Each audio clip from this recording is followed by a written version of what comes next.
Hello friends, कैसे हैं आप सब। आई होप आप सब अच्छे होंगे और आपकी पढ़ाई अच्छे से चल रही होगी। फ्रेंड्स, आज के वीडियो में हम देख रहे हैं यूपी SSC पेट के जो प्रीवियस ईयर क्वेश्चंस हैं उनको देख रहे हैं। तो आइए देखते हैं। देखिए, क्वेश्चन नंबर 21 में कह रहा है भारत के संविधान में जन स्वास्थ्य एवं स्वच्छता किस में शामिल है। ठीक है, तो ये पूछा जा रहा है किस अनुसूची में शामिल है। तो देखिए, कह रहा है क्वेश्चन में राज्य अनुसूची में है या फिर समवर्ती अनुसूची में है या फिर संघ सूची में है या इनमें से कोई नहीं। तो देखिए, यहाँ पर एक्सप्लेनेशन पहले देखिए।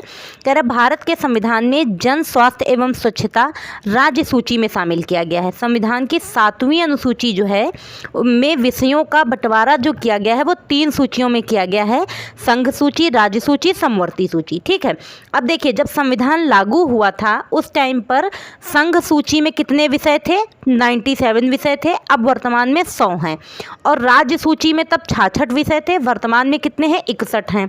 समवर्ती सूची में 47 विषय थे, वर्तमान में कितने हैं? 52 विषय हैं। तो इस तरीके से ये हो गया। अब देखिए, इसका राइट आंसर क्या हो जाएगा? इसका राइट आंसर हो जाएगा राज्य सूची में। ठीक है, अब देखते हैं हम नेक्स्ट क्वेश्चन। देखिए, नेक्स्ट क्वेश्चन में कह रहा है भारत में पंचायती राज व्यवस्था इसके अंतर्गत रखी गई है। किसके अंतर्गत रखी गई है? मूल अधिकार, मौलिक कर्तव्य, राज्य के नीति निर्देशक तत्व या फिर इनमें से कोई नहीं।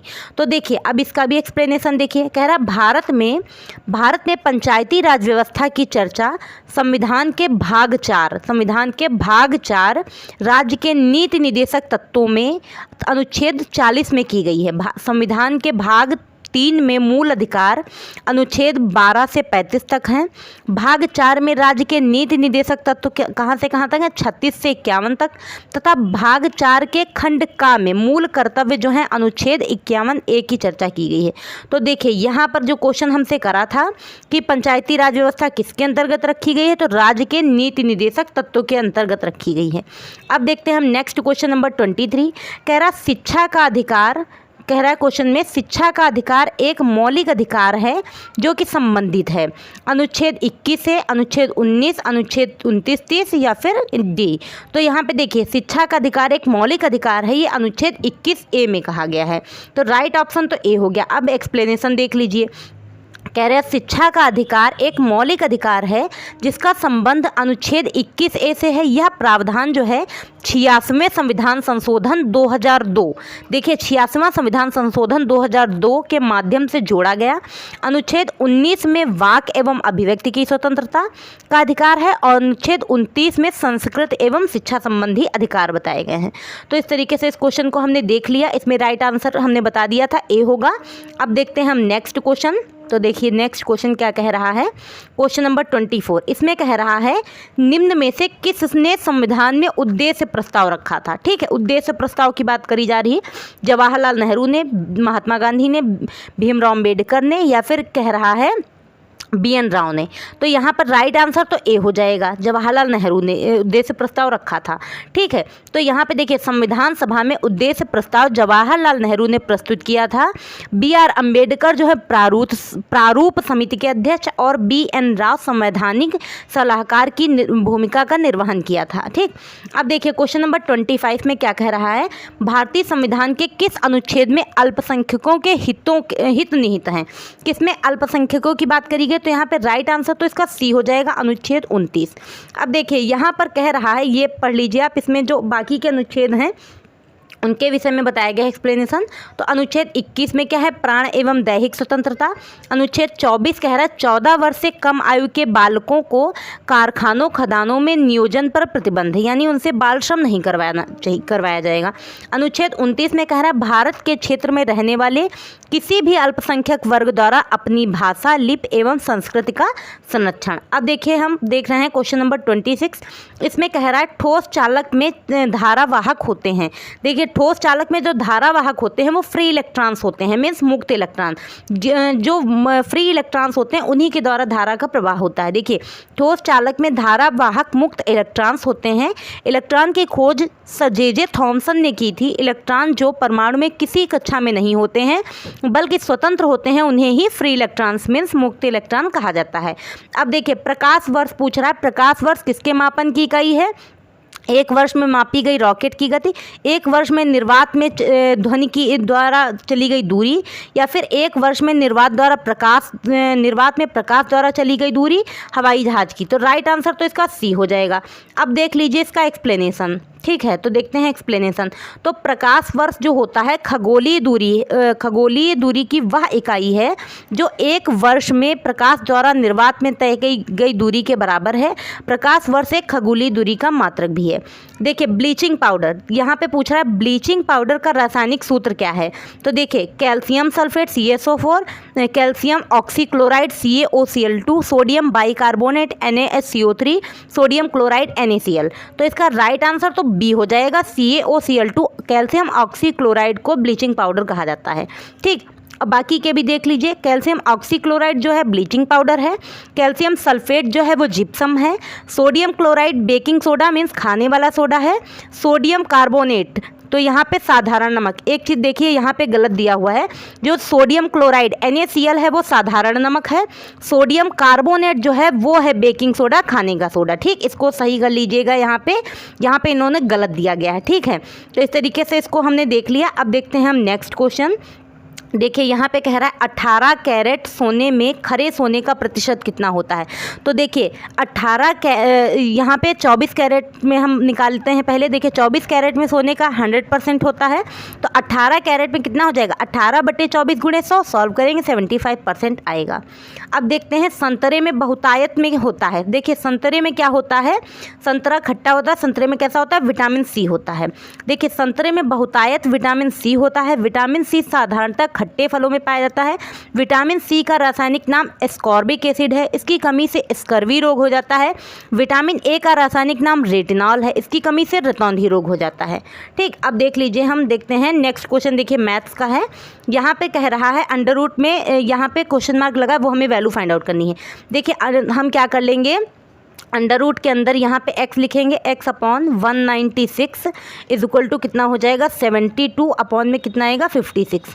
फिर देखिए जब हम x की वैल्यू यहाँ से √x तो ऊपर निकलेगा। ठीक है, √x अपॉन में कितना हो जाएगा 196 मीन्स 14 और इधर 72 अपॉन में कितना 56। ठीक, अब इसको हम आगे देखिए सॉल्व करेंगे तो यहाँ से क्या हो जाएगा, इसको हम जब सॉल्व करेंगे तो यहाँ पे हो जाएगा, इसको कट करके सॉल्व करके लेके आएंगे तो 324 मीन्स 18 का स्क्वायर कितना आएगा 324 आएगा। इस तरीके से इसको हम सॉल्व कर लेंगे, इजीली सॉल्व हो जाएगा। ठीक है, कोई टफ नहीं है। अब देखते हैं हम नेक्स्ट क्वेश्चन। देखिए नेक्स्ट क्वेश्चन हमसे कह रहा है ये वाला। देखिए यहाँ पर हमारा फार्मूला बन जाएगा। फार्मूला क्या बनेगा, ये देखिए 885 3 बार लिखा हुआ है, ऐसे यहाँ पे 115 भी 3 बार लिखा हुआ है। और देखिए यहाँ पे इसका स्क्वायर बनेगा, इसका स्क्वायर और फिर इसका ये AB बनेगा। तो यहाँ पर देखिए क्या बनेगा, फार्मूला बनेगा A³ ऊपर बनेगा A³ + B³। ठीक, और नीचे क्या बनेगा A² + B² - AB। ठीक, अब आपको पता है A³ + B³ का फार्मूला क्या होता है। देखिए यहाँ पे A³ + B³ का जो फार्मूला होगा वो हो जाएगा A + B और ब्रैकेट के अंदर A² + B² - AB। देखिए जैसे यहाँ पे लिखा हुआ है, देखिए A³ + B³ का फार्मूला लिखा गया है A + B ब्रैकेट के अंदर A² + B² - AB और नीचे भी सेम चीज़ है। ये और ये टर्म हो जाएगा कैंसिल। क्या बचा हमारे पास A + B, सिर्फ A + B बचा है। और A B की वैल्यू है क्या देख लीजिए, A की क्या हमने माना था, A की वैल्यू है 885 और B की वैल्यू है 115। ठीक, इन दोनों को ऐड कर देंगे, हमारा आंसर हो जाएगा 1000। ठीक, इस तरीके से क्वेश्चन भी आपको समझ में आ गया होगा। अब देखते हैं हम नेक्स्ट क्वेश्चन। देखिए ये वाले क्वेश्चन जो होते हैं इसमें रेशनलाइज करना होता है, मीन्स परमेयीकरण करते हैं। तो परमेयीकरण करने का मतलब क्या होता है, देखिए ऊपर क्या है √5 - √3 अपॉन में क्या है √5 + √3। ठीक, ये है इसका जब परमेयीकरण करेंगे तो नीचे क्या हो जाएगा, जैसे यहाँ पर प्लस साइन लगा हुआ है तो यहाँ पे हम निगेटिव उसका उल्टा साइन लेते हैं, यहाँ पे प्लस है तो यहाँ पे माइनस लेंगे, तो -√3 अपॉन में क्या हो जाएगा √5 - √3। ठीक, इस तरीके से इसको हमने देखा। अब देखिए ऊपर क्या हमारे पास बन के आएगा √5 - √3 का होल स्क्वायर और नीचे क्या बनेगा √5 + 3 √5 - 3 means A + B A - B। इसका फार्मूला होता है A² - B²। तो देखिए यहाँ पे बन के आएगा, ये चीज़ देख लीजिए, ऊपर तो होल स्क्वायर बन गया, नीचे क्या बना A² - B²। A - B का होल स्क्वायर ओपन करेंगे तो कोई भी संख्या रूट में है तो रूट की जब रूट से मल्टीप्लाई करते हैं, देखिए √5 × √5 करेंगे तो 5 आएगा। तो जैसे हम स्क्वायर इसका ओपन डिवाइड करेंगे, देखिए √5 का स्क्वायर यानी √5 का स्क्वायर 5 आएगा, प्लस √3 का स्क्वायर मतलब 3 minus 2ab, 2 into √3 into √5 means √15 upon में 5 माइनस 3 आ गया। देखिए ऊपर हो गया 8 माइनस 2 √15 अपॉन में 2, ऊपर से 2 कॉमन ले लीजिए और नीचे वाला 2 कैंसिल करेंगे, हमारे पास आंसर क्या आ जाएगा 4 माइनस √15, ईजिली सॉल्व हो जाएगा। ठीक है, तो इसका राइट आंसर क्या हो जाएगा, बी हो जाएगा। अब देख लेते हैं हम नेक्स्ट क्वेश्चन। देखिए नेक्स्ट क्वेश्चन में कह रहा है टीवी सेट का मूल्य 30% घटाने पर उसकी बिक्री क्या है 20% बढ़ गई, दुकानदार की आय। तो इस तरीके का कोई भी क्वेश्चन हो आपको एक फार्मूला याद रखना है। देखिए फार्मूला ही लगाया गया है इसमें, क्या हो जाएगा x + y into XY upon 100 का परसेंट। ठीक है, तो जो चीज़ यहाँ पर देखिए एक चीज़ ध्यान देनी है आपको, क्या हुआ था टीवी सेट का 30% मूल्य घटाने पर जो चीज़ घटाई गई है वो हम निगेटिव साइन के साथ लेंगे तो -30, और 20% बढ़ी थी तो +20, -30 × 20/100। अब देखिए ये 0 2 0 कैंसिल हो गए, यहाँ से -30 + 20 कितना आएगा, यहाँ से -10 आएगा, -10 और यहाँ से कितना आएगा 3 दूना 6 और माइनस माइनस प्लस हो जाता है मीन्स, और साइन किसका लगाते हैं बड़े नंबर का, तो यहाँ पे -16 इसका आंसर आया। माइनस साइन किस चीज़ को इंडिकेट कर रहा है, डिक्रीज को, मीन्स 16% डिक्रीज मीन्स 16% घटी। तो राइट ऑप्शन इसका क्या हो जाएगा, डी हो जाएगा। अब देखते हैं यहाँ पे हम क्वेश्चन, देखिए क्या कह रहा है हमारे पास, कह रहा है 4 खिलाड़ियों की औसत उम्र 18.5 वर्ष है। ठीक है, अगर कोच की उम्र भी शामिल की जाए तो औसत उम्र 20% बढ़ जाती है।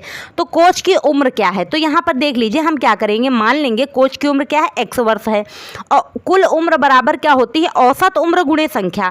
तो 4 की बात करी गई थी, 4 खिलाड़ी मतलब 4 × 18.5 प्लस कोच को हमने जोड़ा है तो ये 5 x वहाँ पे लिख दिया प्लस x बराबर कितना हो जाएगा। अब देखिए 4 और 1 मिलके कितने हुए जाके 5 हुए जाके, और बढ़ी कितनी थी, यहाँ पे क्या बोला था क्वेश्चन में, देखिए 20% बढ़ जाती है। तो जो हमारे पास देखिए 18.5 था उसका 20% जब बढ़ाएंगे तो हमारा कितना हो जाएगा 120/100। इसको जैसे ही हम सॉल्व करेंगे, सॉल्व करने पर हमारा आंसर कितना आ जाएगा 37 आ जाएगा। इस तरीके से इसका राइट आंसर डी हो जाएगा। अब देखते हैं हम क्वेश्चन नंबर 36। देखिए इसमें कह रहा है एकल का विलोम शब्द क्या है, बहुल, उपयुक्त, पर्याप्त, अकेला। तो एकल मीन्स एक, बहुल मीन्स कई सारे, तो यहाँ पे राइट आंसर तो ए हो जाएगा इसका।